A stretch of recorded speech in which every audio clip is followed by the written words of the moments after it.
जशी expiry date नसते तसेच असल्या गाण्यांनाही कधीच एक्सपायरी डेट नसते, आजीवन चालूच राहणं असतं. लता दिनीने या गाण्याला गीताच्या एका शब्दाला जिवंत केले आहे.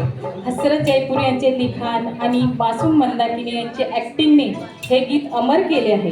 चित्रपट राम तेरी गंगा मेली आणि आपल्यासमोर तोच सुमधुर आवाज घेऊन येत आहेत मधाळ आवाजाच्या नम्रता मॅडम. नम्रता मॅडमबद्दल सांगायचं म्हणलं, आज आम्ही इथं उभं आहोत.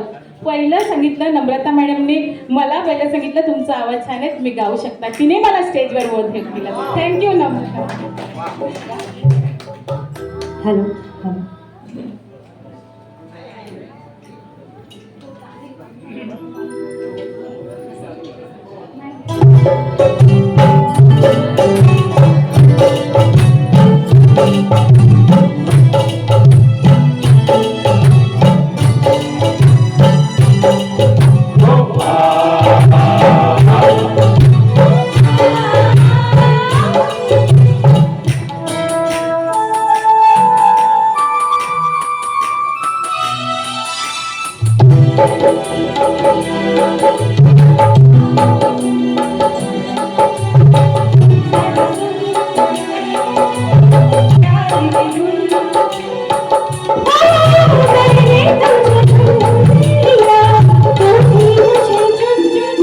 So